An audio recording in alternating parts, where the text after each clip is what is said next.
I was about to start recording this video, but then I remembered I had this tiny thing of Superman ice cream in my freezer, so you're gonna have to wait for a second. The ToneX One broke the guitar world with its release earlier in April of this year.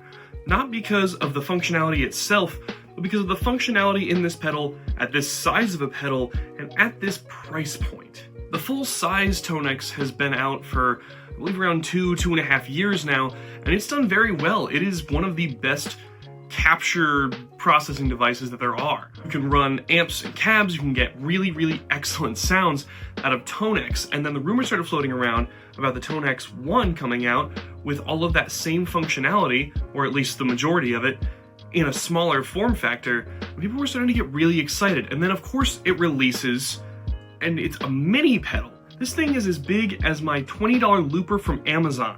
This thing is tiny.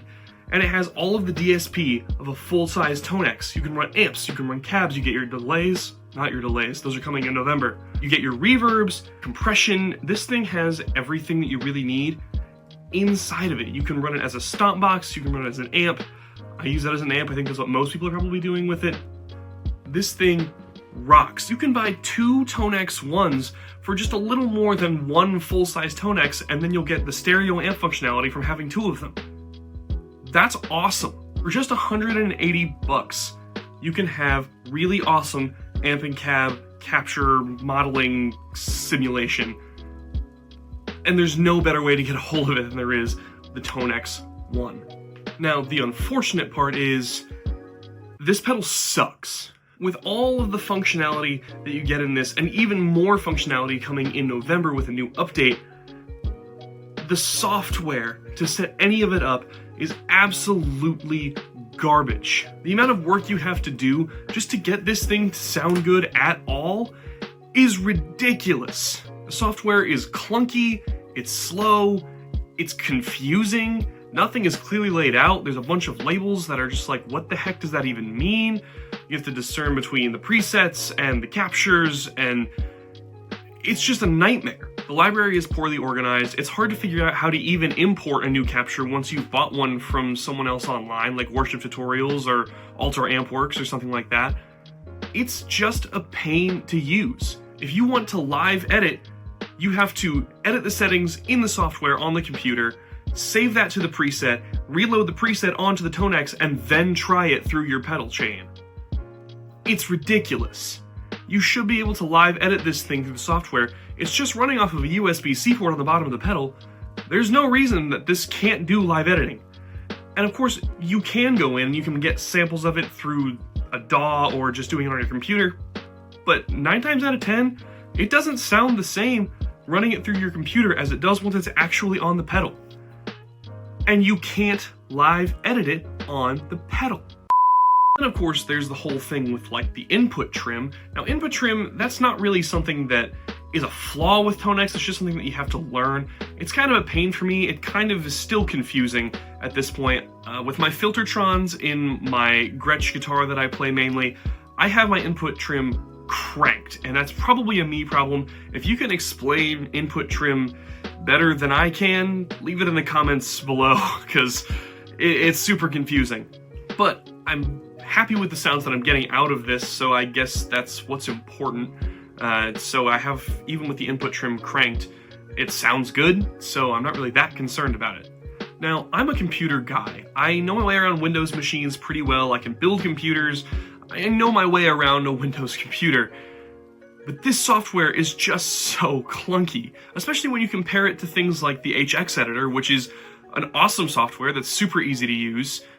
What is ToneX doing here? What is IK Multimedia doing with their software? We need a complete overhaul. I'm super happy with the functionality of this pedal.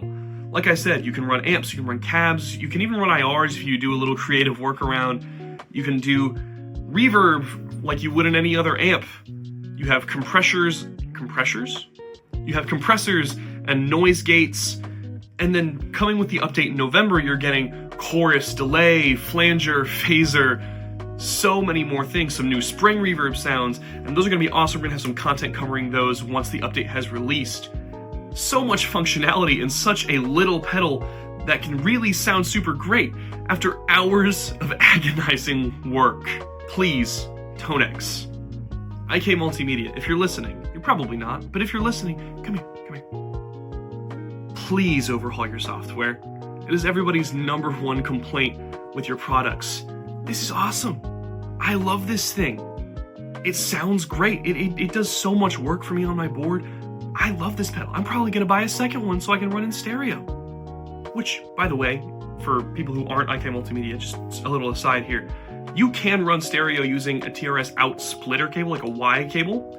So you can run stereo output from this. Anyway, come back, IK Multimedia. Fix your software. Please. For me.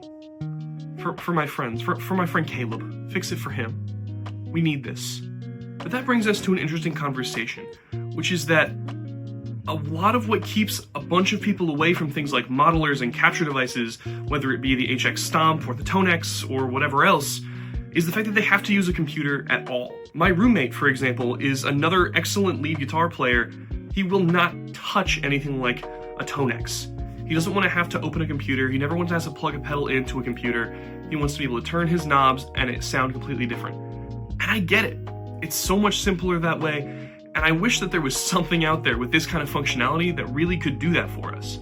But there's not. So what we need is for the software to at least be as easy to use as possible.